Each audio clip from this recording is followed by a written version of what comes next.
She had memorized the letter so many times that she no longer needed to read it, but she read it anyway, because holding the paper was almost like holding his hand.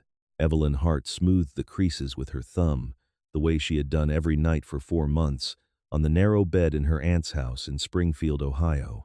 The words were plain, unhurried, the handwriting of a man who had never wasted an hour in his life.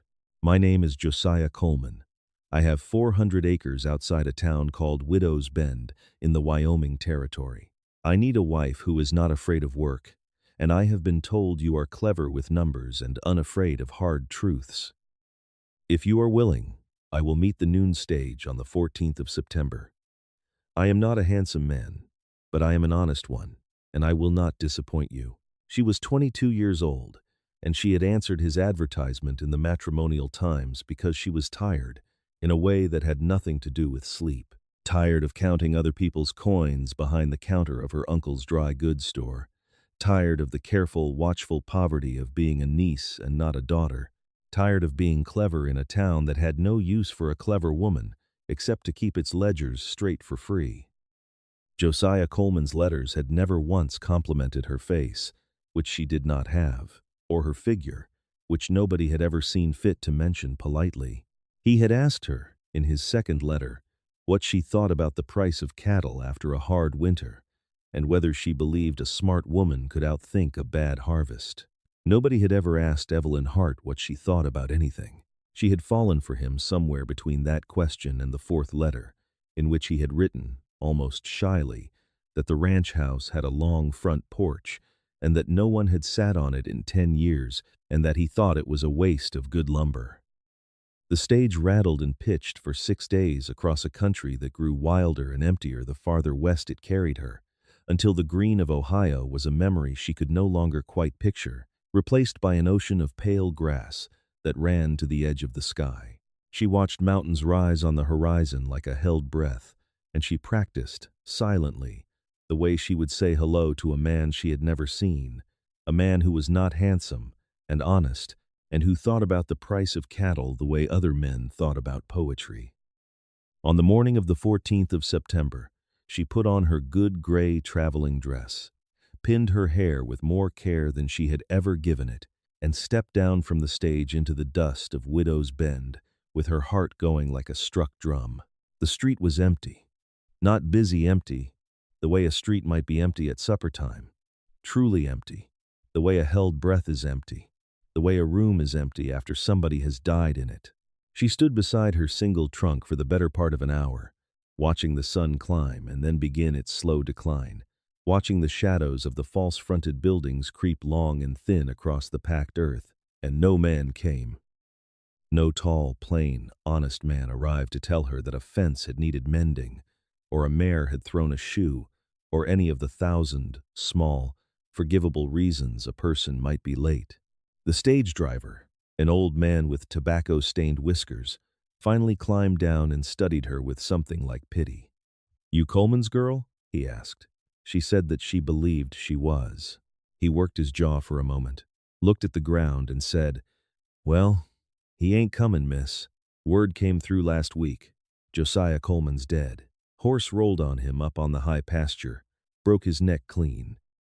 Didn't nobody think to wire you, I reckon, on account of nobody rightly knew you existed."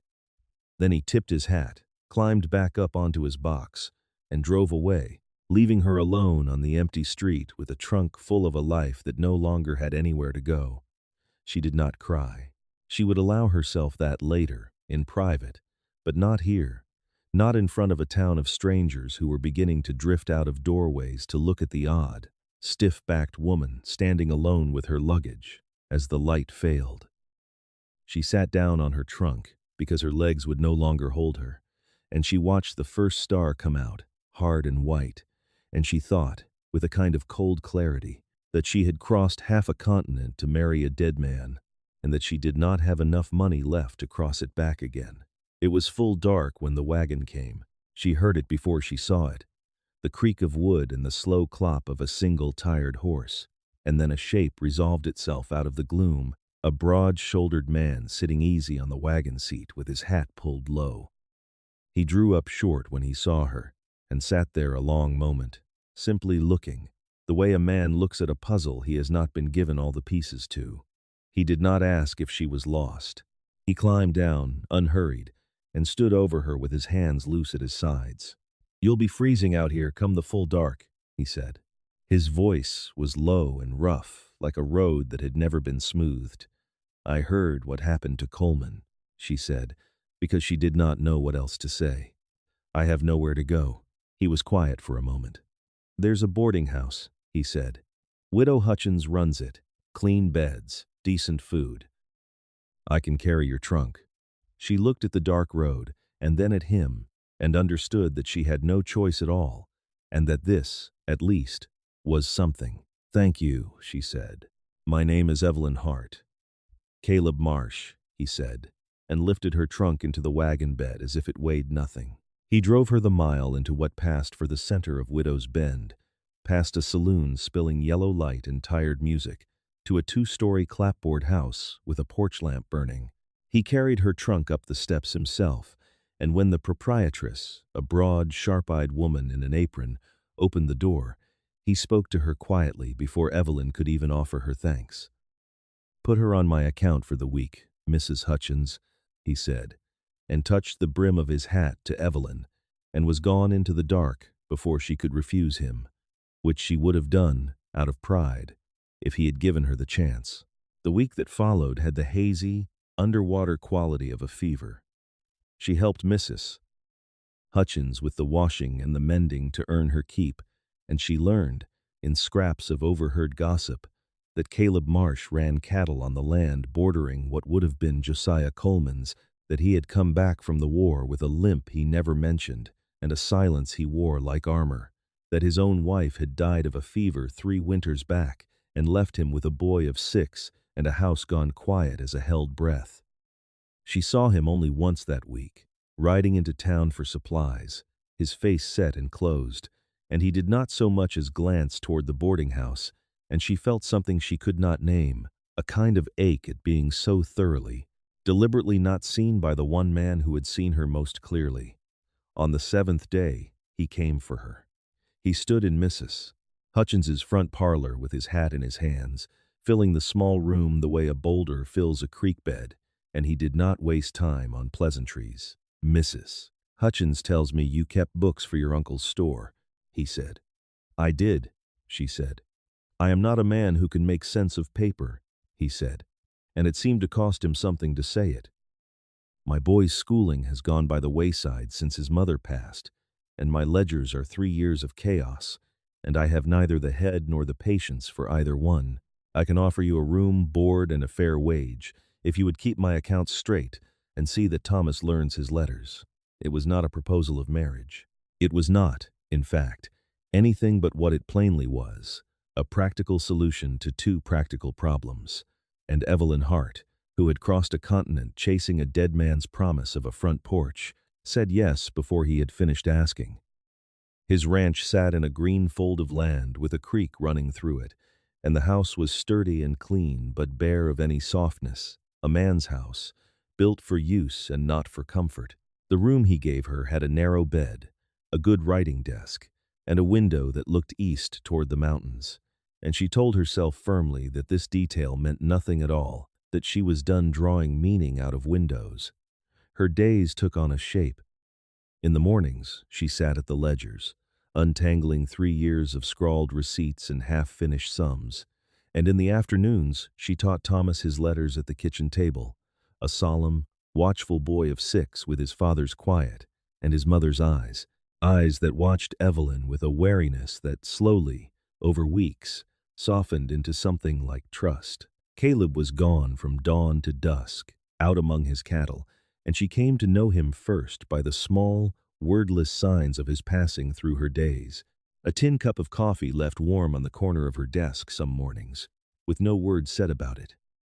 A jar of wild plums set on the kitchen table after he had ridden the far pasture, because he had noticed, once, that she liked them, though she had never told him so. He was a man, she came to understand, who did not know how to say a kind thing, but who had built an entire second language out of doing them. One evening in October, she found Thomas's slate on the porch step, and beside it, carved from a scrap of cottonwood, a small, rough figure of a meadowlark, its wings half spread as if caught in the act of taking flight. She held it up when Caleb came in from the barn, and he colored to the tips of his ears. "Thomas asked me to," he said, which she did not entirely believe, because the boy had been at his letters all afternoon and could not have asked for anything. "My hands get restless of an evening." She kept the bird on the corner of her desk, beside the ledgers, and touched it sometimes without noticing she was doing it. By the time the first snow came, she had brought his 3 years of ruin into neat, orderly columns, black ink standing in straight soldiers' rows, and Thomas could read a full page from his primer without stumbling, and something had shifted in the house that neither of them named aloud. She cooked his supper now without being asked. He mended the step outside her window without being asked.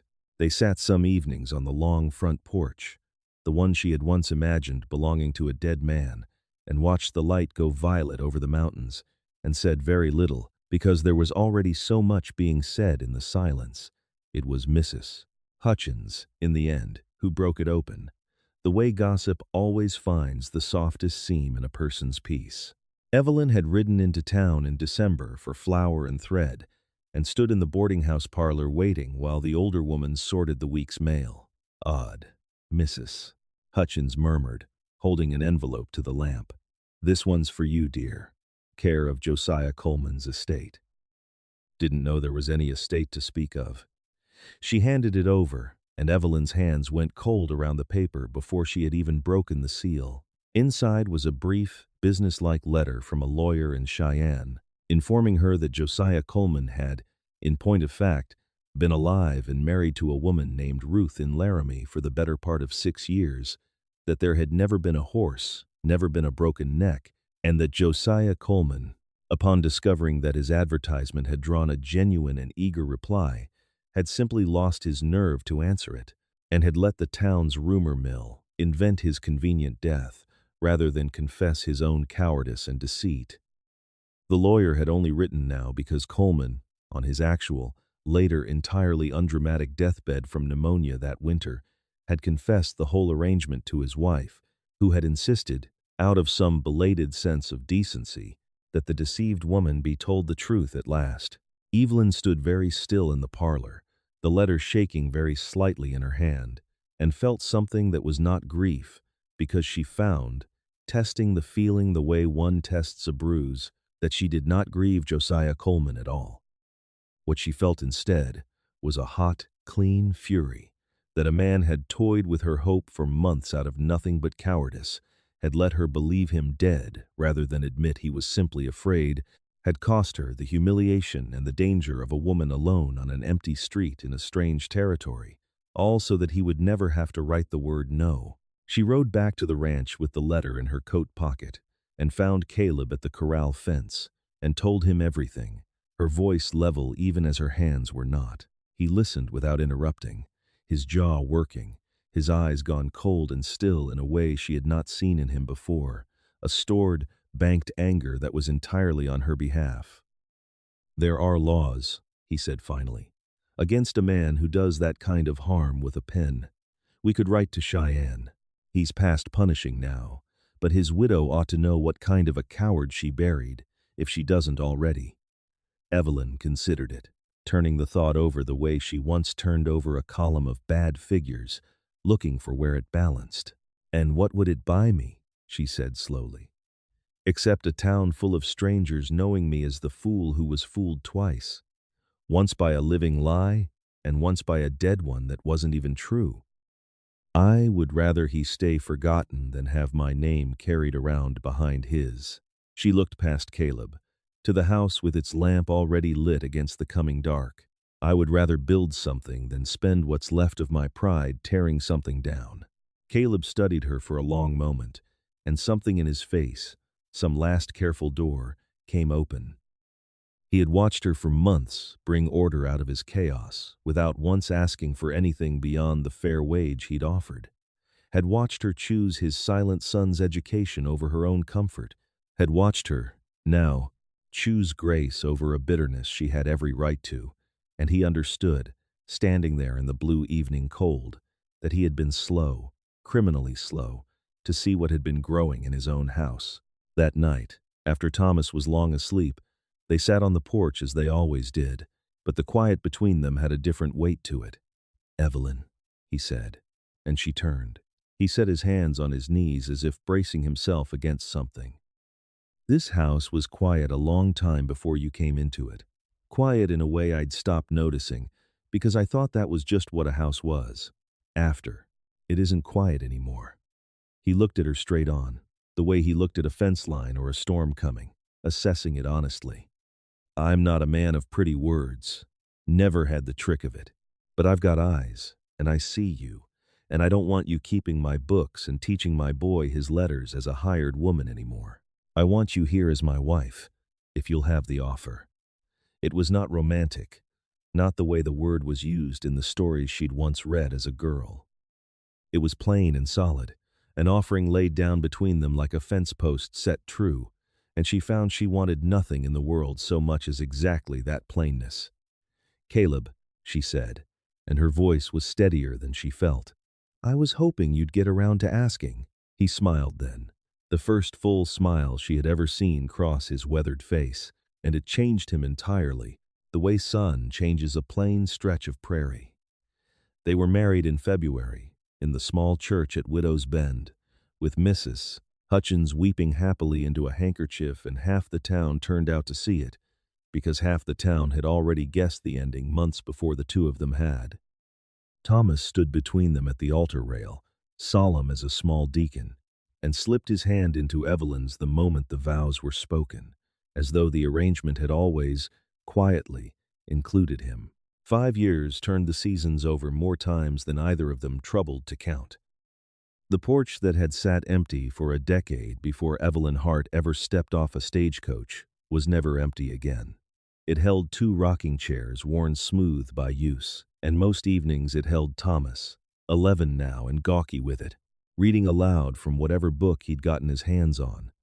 And it held a girl of 3, dark-haired and serious-eyed like her father, stacking creek stones into careful, tumbling towers at her mother's feet. Evelyn sat with a basket of mending in her lap, her needle catching the last gold light, and Caleb came up from the barn, smelling of hay and hard work, and settled into the chair beside her with the particular sigh of a man who is tired in exactly the way he wants to be. "Thomas got his letter today," Caleb said. "The teacher up at the territorial school says he's got a head for numbers near as good as his mother's." Evelyn smiled without looking up from her needle. "He gets that honestly enough." "It certainly wasn't from the man who couldn't balance a feed bill to save his life." "That man," Caleb said, taking her hand and turning it over, tracing the calluses that hadn't been there 5 years before, had the sense, at least, to marry the woman who could. The little girl abandoned her stones and climbed into her father's lap, and he settled her against his shoulder without breaking the rhythm of the porch swing, the way a man settles into a habit he never means to give up. Evelyn looked out past the corral toward the mountains, where the light was doing the slow, deep gold thing it did only in the last hour before dark, and she thought of a letter from a man who did not exist the way he'd claimed, a house she had crossed a continent to reach and never once slept in, and a street so empty it had felt, for one whole evening, like the end of every hope she'd carried west with her. She thought that it was a strange, backward kind of mercy, how a coward's lie had put her on that particular empty street on that particular night, in the path of the one man built to meet her there. It had cost her nothing in the end but a single bad evening, and it had bought her all of this. The porch, and the boy reading in the fading light, and the girl asleep now against her father's chest, and the man beside her whose hands had never once, in 5 years, been anything but steady. "You're thinking too hard again," Caleb said, without opening his eyes. "I can hear it." "I'm thinking," she said, "that this was never an empty house at all. It was only waiting." He reached over and found her hand again in the near dark, and held it, and did not need to say anything back, because they had long since learned each other's silences better than most people learn each other's words, and the porch light burned on behind them, and the first stars came out hard and white and steady over Widow's Bend, and the house was warm and full and entirely, finally, theirs. Sometimes the plans we grieve for aren't the ones we were meant to keep. Evelyn crossed a continent, chasing a stranger's promise, and it fell apart on an empty street, yet that very emptiness led her to a steadier love, quietly built through small kindnesses like coffee left warm, a carved bird, a child's hand slipped into hers. What breaks us open sometimes just makes room for something truer to walk in. A small note for you. This story was written and imagined by AI purely for your entertainment, though we hope its gentle life lessons still found a little place in your heart.